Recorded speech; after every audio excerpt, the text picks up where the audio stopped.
kama kuna watu wanasema mbona mtu anapokosea kosa moja tu nyinyi mnamjalia kuwa si salaf, na hali ya kuwa katika vitabu ukisoma kuna wanazuoni wengi au watu wengi wanakosea lakini hawaingizwi katika makosa. Inakuwaje mtu katika ahli sunna anakosea jambo lakini nyinyi mnamtoa moja kwa moja katika manhaj? Huyo anayesoma kwenye vitabu atakuwa anasoma kiupofu, hasomi kwa kuzingatia na kuangalia maneno ya wanazuoni katika mweko wake ule sahihi. Na hili pingine zikatokana na hawa ya nafsi au likaja kwa sababu ya kutokujua, ujinga.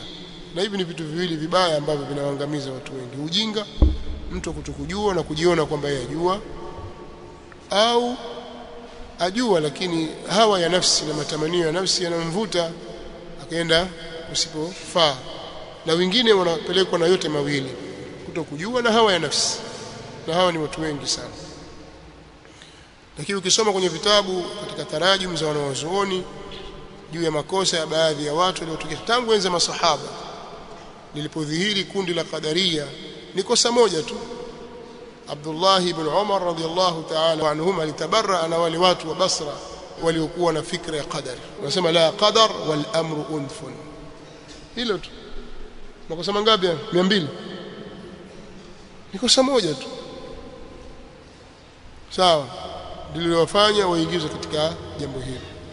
Katika majlisi ya Al-Hasan al-Basri walijitokeza baadhi ya watu wakafanya iftiyat ni kutangulia mbele kwenye kutoa fatwa na hali ya kuwa ulama wapo. Mtu amekuja muulizaji akiuliza juu ya masala ya fasiq asim min usati almuwahhidin, hukumu yake ikoje? Mtu anafanya maasi na hali ya kuwa ni muwahhid, sio kafir, nini hukumu yake? Badala ya kumwacha shekhe ajibu, wakajitokeza baadhi ya vijana katika wanafunzi wake wakajibu kwamba katika manzila baina almanzilatayn, katika manzila baina hiki kipengele hiki tu kikawatoa katika njia sawa, wakawahukumu watu wale kuwa ni watu waovu. Na ndiyo asili ya kundi la al-Mu'tazila. Al-Mu'tazila hawakuanza kutolewa kwa makosa 200, kosa hili moja. Sisi tunaelewana? Kwa hiyo huyo anayesema kwamba sasa mbona kosa moja tu wanawazuoni ilikuwa hawatoi kwa kosa moja, huyo hajui, atakiwa aelekezwe, lakini asijenge hoja juu yake. Mtu kosa moja tu linaweza kumtoa katika Uislamu, moja tu. Ukisoma Qur'ani utaona hivyo. Kuna watu walisema maneno mabaya kabisa, ikaja aya inasema maneno mabaya dhidi ya Mtume صلى الله عليه وسلم, qul abillahi wa ayatihi wa rasulihi kuntum tastahzi'un la ta'tadhiru qad kafartum ba'da imanikum. Hivi mmefanya istizai Allah na aya zake na mtume wake, walileta mambo gani? Sasa ukisoma Qur'ani, ukiwasoma as-salaf as-salih min as-sahaba, tumtaja Abdullah ibn Umar, hivyo tabi'in na waliokuja baada yao. Wewe angalia muamala wa al-Imam Ahmad rahimahullah ta'ala na kina al-Karabisi na wengineo, walifanya nini? Kosa lao ni lipi? Muangalia al-Isfaraini, msimamo wake dhidi ya al-Baqillani. Al-Baqillani kafanya nini? Makosa mangapi? Na alikuwa yantasib ila sunna wa yudafi'u 'ani sunna, yujadilu al-Mu'tazila, lakini kwa lile alilofanya au yale machache aliyofanya, wanaozuoni wa ahli sunna wal jamaa hawakusita kwenye kumtoa katika njia ya sawa sawa. Kinachoangaliwa ni makosa ya aina gani. Mtu anakariri jambo katika minhaji ipi? Hapo ndo kwenye shida. Lakini zalla mtu akawa mathalan, nataka kusema kwamba mathalan mtu ni katika ahli sunna na mizani yake ya kupima mambo ni katika mizani ya ahli sunna wal jamaa, na anajulikana kwa sunna. Njia zake za istinbat ni njia za ahli sunnah wal jamaa, na ndio njia za as-salafu salih. Sawa, anakuwa na kawaidi zile zile, kisha akapatwa na zalla katika masala, na yeye ni alimun mujtahidun. Zingatia hilo, wa huwa alimun mujtahidun yu'dharu biijtihadihi, na hali ya kuwa ni alim mujtahid ambaye hupewa udhuru kwa ijtihadi yake, akipatwa na zalla kwa sababu ile ijtihad, nini hukumu yake? Lahu ajrun, pamoja na kosa alilofanya, kwa kuwa ni alimu mujtahid, lahu ajrun, atapata yeye ujira mmoja lijtihadihi, kwa sababu kule kujitahidi kwake. Walakin la yajuzu ittiba'uhu fi dhalik, haitafaa kumfuata yeye katika hilo, haitafaa kumfuata yeye katika hilo, huyu yu'dhar. Lakini lao angekuwa ni alimu lakini ghairu mujtahid, ya'tham, anapata madhambi.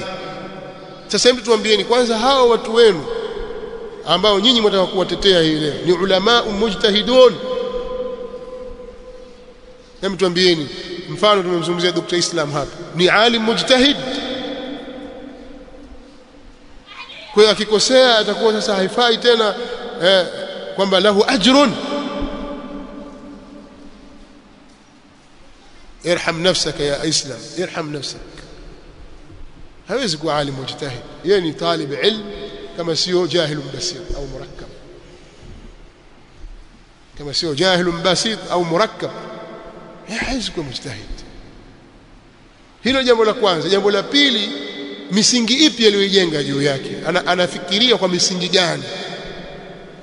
Ana misingi ipi? Ni misingi ya salaf? Tunaona kwamba misingi anayofikiria si misingi ya salaf, ya kwamba yafaa mtu kusoma na kuchukua elimu mpaka kwa nani? Kwa shaytan. ما قال هذا أحد من السلف. من أين جاء بهذا؟ من أين جئت به؟ umetoa wapi haya? Sasa hii sio minhaji ya sawa sawa. Kwa hiyo mtu anapoleta maneno yakawa yamekhalifu njia ya salaf na akawa miiari yake na vipimo vyake sio vya as-salaf, thumma akhta. Tujalie mathalan mtu anakiwa anatumia mizani lakini mizani zake si sahihi, hata akipatia atakuwa haiko sawa. Hata mu'tazila wakipatia hawako sawa, bado wao ni mu'tazila tu bid'a. Kwa nini? Kwa sababu zile maajiri zao na mizani zao wanazotumia si mizani za ahli sunnah wal jamaa, kwa sababu al-ghayatu la tubarriru al-wasila. Kwa hiyo kulalamika mtu kosa moja tu limteka, kosa moja tu na kuingiza kwenye kufuru, usubiri makosa 10. Wal-iyadhu billah, jambo moja tu au hili hakuna mpaka mtu artadi mara 10. Neno moja tu mtu anamuingiza kwenye ukafiri shekhi.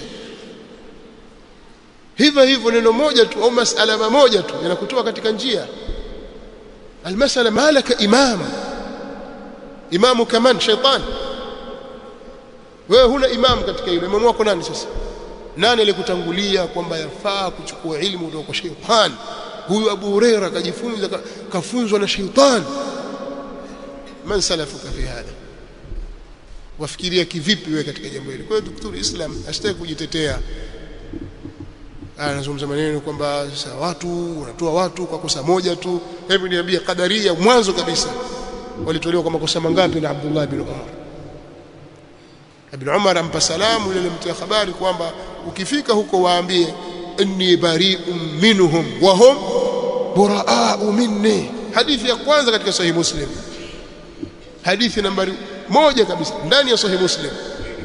Ukifika wewe kawaambia wa jamaa zako huko Basra, anni bari'un minhum wa annahum buraa'u minni.